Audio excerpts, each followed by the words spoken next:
കമ്പനിക്ക് എന്താ ഓക്കെ. എല്ലാവർക്കും നമസ്കാരം. സോഷ്യൽ മീഡിയ ഇൻഫ്ലുവൻസർ അസോസിയേഷൻ്റെ Kerala influencer award 2024 popular face of the year award 2024 കിട്ടിയതിൽ ഒരുപാട് സന്തോഷമുണ്ട്. പിന്നെ ഒരുപാട് ഇൻഫ്ലുവൻസേഴ്സിൽ നിന്ന് മീറ്റ് ചെയ്യാൻ സാധിച്ചു. ഒരുപാട് പേരെ കണ്ടു.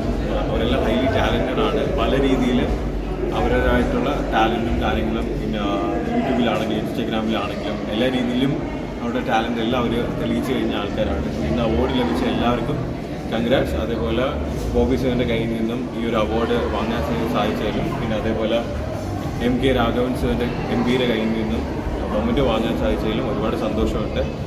സോ സിയേര എല്ലാ എന്താ പറയുക അതിൻ്റെ കോർഡിനേറ്റേഴ്സിനും അതിൻ്റെ എല്ലാ അത് നടത്തിക്കൊണ്ട് പോകുന്ന എല്ലാവർക്കും best wishes and congratulations and എന്താ പറയുക ഒരുപാട് സന്തോഷം. പിന്നെ കൊടിയുടെ കൂടെ ഈ ഒരു അവാർഡ് വാങ്ങാൻ പറ്റിയതിലും ഒരുപാട് സന്തോഷമുണ്ട്. വിവാഹത്തിനെ കുറിച്ച് നല്ലൊരു അപ്ഡേറ്റ്സ് പറയാൻ പറ്റുമോ? വിവാഹത്തിനെ കുറിച്ച് അപ്ഡേറ്റ് എന്ന് വെച്ച് കഴിഞ്ഞാൽ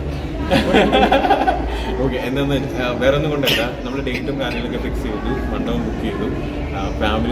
ഫാമിലിയായിട്ട് നമ്മൾ പറയേണ്ടതാണ് നമ്മുടെ തീരുമാനം. ഉറപ്പായിട്ട് നമ്മൾ അറിയിക്കും. ഞാൻ പറയില്ല, മാരേജിൻ്റെ ജസ്റ്റ് ഒരു 7 days മുന്നേ ഞങ്ങളത് ഒഫീഷ്യലി അറിയിക്കുന്നതായിരിക്കും. സോ റോബിൻ ഇപ്പോഴും അവാർഡ് കിട്ടിയേക്കുന്നത് most popular face Bigg Boss ഇറങ്ങിയിട്ട് ഇത്ര വർഷങ്ങളായിട്ടും ഇപ്പോഴും റോബിൻ്റെ ഒരു ഫേസ് ആണ്. അതെ, അവാർഡ് മേടിച്ച് ഇവിടെ വരുമ്പം അറ്റ്ലീസ്റ്റ് നിങ്ങൾ കുറച്ച് പേരെങ്കിലും എൻ്റെ ബൈറ്റ് എടുക്കാൻ വേണ്ടി വരുന്നില്ലേ? അപ്പോൾ അതിൻ്റെ വലിയൊരു കാര്യമാണ്. കാരണം ഒബ്വിയസ്ലി ബിഗ് ബോസിൻ്റെ ഒരു ഹൈപ്പ് എന്നൊക്കെ പറയുമ്പോൾ 2 മാസം അല്ലെങ്കിൽ 6 മാസം വരെ എനിക്ക് തുടങ്ങി. 2 വർഷം കഴിഞ്ഞിട്ടും ഇപ്പോഴും എന്താ പറയുക അറ്റ്ലീസ്റ്റ് എൻ്റെ കാര്യങ്ങൾ അറിയാനും അല്ലെങ്കിൽ ഈ ഒരു ബൈറ്റ് എടുക്കാനും നിങ്ങളത് സോഷ്യൽ മീഡിയയിൽ ഇടാനും എല്ലാം സഹായിക്കുന്നതിൽ സത്യം പറഞ്ഞാൽ ഈ ഒരു അവാർഡ് ഓക്കെയാണ്. ഈ പൊടിന്ന് വിളിക്കാമോ? പൊടി മൊത്തം ഒരു കഞ്ഞിരിക്കുന്ന ഈ അവാർഡ് കിട്ടിയപ്പോൾ പൊടിയുടെ കണ്ണു നിറയുന്നുണ്ടായി. എന്ത് തോന്നി? കണ്ണു ഒരു ഇമോഷണൽ തോന്നി.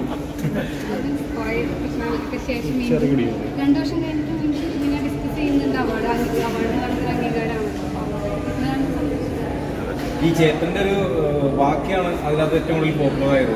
ഞാൻ എന്നെ തന്നെ ബെറ്റർ ആക്കി വരിക. അതെല്ലാവരും അവിടെ തന്നെ കൈയടി നേടിയൊരു കാര്യമാണ്. ഒബ്വിയസ്ലി ഞാൻ പറയില്ലേ, ഞാൻ പെർഫെക്റ്റ് ആയിട്ടുള്ള ഒരാളല്ല. നമ്മുടെ പോസിറ്റീവ് കുറച്ച് നെഗറ്റീവുള്ള ഒരാളാണ്. ബിഗ് ബോസിന് ശേഷം എനിക്ക് എൻ്റെ ഫെയിം ഹാൻഡിൽ ചെയ്യാൻ എനിക്ക് പറ്റില്ല. ചില ഫോൾട്ട് എൻ്റെ ഭാഗത്ത് നിന്ന് പറ്റിയിട്ടുണ്ട്. ഒരുപാടല്ല, കുറച്ച് ഫോൾട്ട് പറ്റിയിട്ടുണ്ട്. സോ നമുക്ക് തെറ്റ് പറ്റിക്കഴിഞ്ഞാൽ തിരുത്തുക. നമ്മൾ എത്ര നാളുണ്ടാവുന്നുണ്ട്. സോ ഒരു ബെറ്റർ പേഴ്സൺ ആവുക എന്നുള്ളത് മാത്രമേ ഞാൻ ചിന്തിക്കുന്നുള്ളൂ. സോ അതിനുവേണ്ടി ട്രൈ ചെയ്തുകൊണ്ടിരിക്കുന്നു. അത് തന്നെയാണ് ഞാൻ അവിടെ പറഞ്ഞത്. ഞാൻ എനിക്ക് ആ സമയത്ത് എൻ്റെ മനസ്സിൽ തോന്നിയ കാര്യങ്ങളാണ് ഞാൻ പറഞ്ഞത്. പക്ഷേ അത് അവർക്കത് വലിയൊരു കാര്യമായിട്ട് തോന്നി. റോബിനെ സംബന്ധിച്ചിടത്തോളം ഇപ്പോഴത്തെ ഇൻഫ്ലുവൻസേഴ്സ് ഉണ്ടല്ലോ, ഡിജിറ്റൽ വരുന്നു, എന്തൊക്കെ മാറ്റങ്ങളാണ് ഇനി കൊണ്ടുവരണമെന്ന് ഉദ്ദേശിക്കുന്ന കാര്യങ്ങൾ? അല്ല, സോഷ്യൽ മീഡിയ നല്ല രീതിയിൽ യൂസ് ചെയ്യുന്നതിലാണ് എനിക്ക് താല്പര്യം. കാരണം നല്ല രീതിയിൽ യൂസ് ചെയ്ത് കഴിഞ്ഞാൽ ബെറ്ററാണ്. പക്ഷേ പലരും അത് നെഗറ്റീവായിട്ടും പലരെ വ്യക്തിഹത്യ ചെയ്യാനും മനഃപൂർവ്വം ഡീഗ്രേഡ് ചെയ്യാൻ വേണ്ടി പലരും യൂട്യൂബും കാര്യങ്ങളെല്ലാം യൂസ് ചെയ്യുന്നുണ്ട്. അവന്മാരുടെ അടുത്തൊന്നും ഒരു കാര്യം പറഞ്ഞൊരു കാര്യമില്ലപ്പോൾ അവരൊക്കെ അങ്ങനെ തന്നെയാണ്, മനസ്സിലായില്ലേ? വെറുതെ കുറച്ച് ജന്മങ്ങൾ വെറുതെ ഡീഗ്രേഡ് ചെയ്യാനും വെറുതെ എന്താ പറയുക നെഗറ്റീവ് പറയാനും. ക്രിറ്റിസിസം നല്ലതാണ്, ഹെൽത്തി ക്രിറ്റിസിസം ആണ്. അല്ലാതെ വെറുതെ ഒരാളുടെ വ്യക്തിഹത്യ ചെയ്യാൻ വേണ്ടിയാണെന്നുണ്ടെങ്കിൽ എൻ്റെ കയ്യിലൊക്കെ കിട്ടിക്കഴിഞ്ഞാൽ കവാലടിക്കാൻ പറ്റില്ല. ഞാൻ ഓപ്പണായിട്ട് പറഞ്ഞു, ഞാൻ അങ്ങനത്തെ ഒരുത്തരം മനസ്സിലായില്ല. ഞാൻ ഒരുത്തരം പിന്നെ അങ്ങനെയൊക്കെ ഉള്ള ആൾക്ക് ഹെൽത്തിയായിട്ട് ക്രിറ്റിസൈസ് ചെയ്യും. ഇപ്പം ഞാൻ പറയുന്ന എന്തെങ്കിലും കാര്യങ്ങൾ തെറ്റുണ്ടെങ്കിൽ എൻ്റെ പറയും, നല്ല രീതിയിൽ പറഞ്ഞാൽ മനസ്സിലാവുന്ന ആളാണല്ലോ. അല്ലാതെ വെറുതെ വന്നിരുന്ന ഒരു ചാനൽ ഉണ്ടെന്ന് പറഞ്ഞിട്ട് ഫോക്കസിനെ വിളിച്ച് പറഞ്ഞു കഴിഞ്ഞാൽ അല്ലേ, ഓൻ്റെ ബ്രദറാണെങ്കിൽ ഓ പോയി റിയാക്ട് ചെയ്യും അല്ലേ, ചെയ്തില്ല, അടിച്ച് പൊടിക്കത്തില്ല ചിലപ്പോൾ. അത്രേ ഉള്ളൂ. ഇനി പറയുന്നുണ്ട് വേറെ ഒന്നും വിചാരിക്കില്ല. ഞാൻ പറഞ്ഞില്ലേ, ഇവന്മാരൊക്കെ കണ്ണിന് കണ്ടു കഴിഞ്ഞാൽ പൊട്ടിക്കുന്നു. ഇത് അത്രയ്ക്ക് മാത്രം ഒരു ക്രിമിനൽ ക്രൈമൊന്നും ഞാൻ ചെയ്തിട്ടില്ല. ക്രിറ്റിസിസം ചെയ്യും, ഒരു പ്രശ്നമില്ല. ഹെൽത്തി ക്രിറ്റിസിസം എപ്പോഴും വെൽക്കം ചെയ്യാം. ഞാൻ ബെറ്റർ ആവാൻ പറ്റത്തുള്ളൂ. പക്ഷെ അനാവശ്യമായിട്ട് ഡീഗ്രേഡ് ചെയ്യുന്നത് റീച്ച് കിട്ടാൻ വേണ്ടി നെഗറ്റീവ് പബ്ലിസിറ്റി അങ്ങനെ മേടിച്ചായിരിക്കുന്നവന്മാരൊന്നും രക്ഷപ്പെട്ടിട്ടില്ല. അങ്ങനെയുള്ള ചരിത്രം ഉണ്ടായിട്ടില്ല അല്ലേ? മറ്റുള്ളവരെ വ്യക്തിഹത്യ ചെയ്ത് അതിൽ നിന്ന് കിട്ടുന്ന കുറച്ച് അന്നം കൊണ്ട് ഭക്ഷിച്ച് കഴിഞ്ഞാൽ ദഹിക്കത്തുമില്ല. അമ്മമാർക്ക് അതുകൊണ്ട് ഒരു ഗുണം ഉണ്ടാവും. എന്തുകൊണ്ടായിരിക്കും റോബിന് മാത്രമേ ഒരുപാട് പേരെ ടാർഗറ്റ് ചെയ്യുന്നുണ്ടല്ലോ, ഇഷ്ടംപോലെ പേരല്ല. എങ്കിൽ പോലും എല്ലാത്തിനും റോബിന്റെ ഒരു പേര് പേര് നമ്മൾ ഇഷ്ടപ്പെടുന്ന കുറച്ച് പേര് ഇപ്പോഴും ഉണ്ട്. സിൻസിയറായിട്ട് ഇഷ്ടപ്പെടുന്ന കുറച്ച് പേര് ഇപ്പോഴും ഉണ്ട്. സോ ഒബ്വിയസ്ലി അവരെല്ലാം കാണും. നമ്മൾ നെഗറ്റീവ് പറയുമ്പോഴത്തേക്ക് അവരത് കാണും, അല്ലെങ്കിൽ അവരത് റിയാക്ട് ചെയ്യും എന്നുള്ളത് അറിഞ്ഞുകൊണ്ട് തന്നെയാണ് കുറേ പേരും ചെയ്യുന്നത്. ഇതേപോലെ വ്യക്തിഹത്യ ചെയ്യാതിരിക്കും, ഹെൽത്ത് ക്രിറ്റിസിസം ചെയ്യും, അത് വെൽക്കം ആണ്. അത്രേ ഉള്ളൂ. ഈ ഇത്തരം ആളുകൾ ഇങ്ങനെ ചെയ്യുമ്പോൾ സമൂഹത്തിന് നൽകുന്ന ഒരു കാര്യമുണ്ട്. കാരണം വെച്ചാൽ ഇവരെ പോലുള്ള ഇവരുടെ വീഡിയോ കണ്ടാൽ ഒരുപാട് ഇങ്ങനെ വ്യക്തിയൊക്കെ ചെയ്യുന്ന അല്ലെങ്കിൽ വെറുതെ നെഗറ്റീവ് വീഡിയോ ഇടുന്നവരെ ചാട്ടവാറ് കൊണ്ടടിക്കണം. ഓപ്പണായിട്ട് പറയാം, ചാട്ടവാറ് കൊണ്ടടിക്കണം. മനസ്സിലായില്ലേ? ഇനി ഇവിടുത്തെ ലീഗൽ നിയമവും കാര്യങ്ങളൊക്കെ മാറിയാലും ശരി. ഇപ്പോൾ ജൂലൈ 1-ാം തീയതി എന്തോ ഒരു നിയമം മാറിയിട്ടുണ്ട്. അതൊക്കെ ഇനി എപ്പോഴാണ് ഇതൊക്കെ ഇവർ മനസ്സിലാക്കുന്നതെന്നൊന്നും അറിയത്തില്ല. മനസ്സിലായില്ലേ? പിന്നെ ആരും എൻ്റെ അടുത്ത് വന്നിട്ട് ഡയറക്റ്റായിട്ട് ഒന്നും എന്ത് ചെയ്തിട്ടില്ല. ഇന്ന് വരെ ഒരാൾ എൻ്റെ അടുത്ത് ഡയറക്റ്റായിട്ട് ഒന്നും ഒരു രീതിയിലും മോശമായിട്ട് സംസാരിച്ചിട്ടില്ല. അങ്ങനെയുള്ള ആരെങ്കിലും ആണെങ്കിൽ തന്നെ എൻ്റെ അടുത്ത് നല്ല രീതിയിൽ എന്ത് ചെയ്തിട്ടുള്ളൂ, സംസാരിക്കാൻ വന്നിട്ടുള്ളൂ. കാരണം അവർക്ക് അറിയാം ഞാൻ റിയാക്ട് ചെയ്യുന്ന ആളാണ്, നന്നായിട്ട് റിയാക്ട് ചെയ്യും. ഞാൻ അവരുടെ ജീവിതത്തിൽ അനാവശ്യമായിട്ട് പോയി ഇടപെടാനോ ഇന്റർഫിയർ ചെയ്യാനോ അനാവശ്യമായിട്ടുള്ള ഒരു കാര്യത്തിൽ പോകുന്നില്ല. അത് ഞാൻ തിരിച്ച് എൻ്റെ അടുത്ത് അനാവശ്യമായിട്ട് ഒരു രീതിയിലും വരാൻ പാടില്ല എന്ന് മാത്രം ഞാൻ ഇരിക്കുന്നു. ഞാൻ എൻ്റെ കാര്യം നോക്കി പോകുന്നു. എൻ്റെ ലൈഫിൽ ഞാൻ എന്തെങ്കിലും ചെയ്യും, അത് എൻ്റെ ആഗ്രഹം, എൻ്റെ ലൈഫാണ്. സോ എനിക്കിഷ്ടമുള്ളതുപോലെ ഞാൻ ജീവിക്കും. എൻ്റെ ആഗ്രഹങ്ങൾ സാധിക്കണമെന്ന് വെച്ച് കഴിഞ്ഞാൽ അതിന് ഞാൻ സമയമെടുത്ത് ചിലപ്പോൾ സാധിക്കുമായിരിക്കും. അത്രേ ഉള്ളൂ.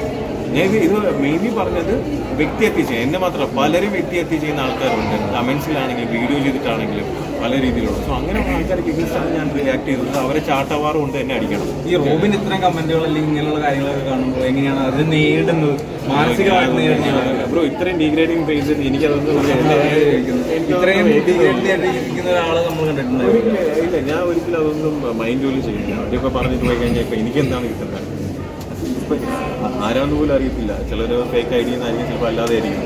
കമന്റ് ചെയ്ത് കഴിഞ്ഞാൽ അവർ തന്നെയാണ്, അവരെ വ്യക്തിത്വം തന്നെയാണ് പുറത്ത്.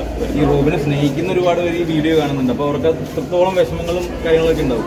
ആ ആരാധകരോടായാലും റോബിനെ സ്നേഹിക്കുന്നവരായാലും സിൻസിയറായിട്ട് സ്നേഹിക്കുന്നു, സപ്പോർട്ട് ചെയ്യുന്നു. അതിൽ ഒരുപാട് നന്ദിയുണ്ട്. പിന്നെ എന്താ പറയുക, ഇത് നമുക്ക് ഏറ്റവും ആവശ്യമുള്ളൊരു കാര്യം എന്ന് പറയുന്നത് അവരുടെ സ്നേഹവും ബ്ലെസ്സിങ്സും തന്നെയാണ്. അത് വേണ്ടുവോളം കിട്ടുന്നുണ്ട്. അതിൽ സന്തോഷവാനാണ്, ഹാപ്പിയാണ്. റോബിന്റെ ഇനിയുള്ള ഒരു പരിപാടികൾ, പ്ലാനുകൾ എന്തൊക്കെയാണ്? ഇല്ല, ഒന്നും പറയുന്നില്ല. പറഞ്ഞാൽ ചിലപ്പോൾ അതൊക്കെ വരാനായിട്ട് ഒരുപാട് അവസരമുണ്ട്. എങ്കിൽ പോലും ആഗ്രഹങ്ങൾ നമുക്കുണ്ടാവുമല്ലോ, ആഗ്രഹങ്ങളുണ്ട്. സമയമെടുത്ത് സാധിക്കും, അത്രേ ഉള്ളൂ. ഇനിയിപ്പോൾ പറഞ്ഞ് ഇനിയിപ്പോൾ അത് മുടക്കാൻ വേണ്ടി കുറേ പറയുന്നത് അത്രേ ഉള്ളൂ. മനസ്സിലായില്ല? എല്ലാവിധ ഞാൻ എപ്പോഴും പറഞ്ഞു ഹെൽത്തി ക്രിറ്റിസിസം നല്ലതാണ്. ഹെൽത്തി ആയിട്ടുള്ള ക്രിറ്റിസിസം നല്ലതാണ്. അതൊരാളുടെ ബെറ്റർ ആവാനായിട്ടുള്ള നല്ല കാര്യമാണ്. പക്ഷേ ഇതേപോലെ വ്യക്തിഹത്യ ചെയ്യുന്ന അല്ലെങ്കിൽ മനഃപൂർവ്വം ഡീഗ്രേഡ് ചെയ്യാൻ വരുന്ന ഉണ്ടാക്കന്മാരെ ചാട്ടവാണ് ഉണ്ടായിരിക്കണം. എൻ്റെ അടുത്താണ് വന്ന കവാലൊക്കെ പൊട്ടിക്കും. നീ വീഡിയോ ആണെന്ന് ഓർത്ത് വെച്ചു.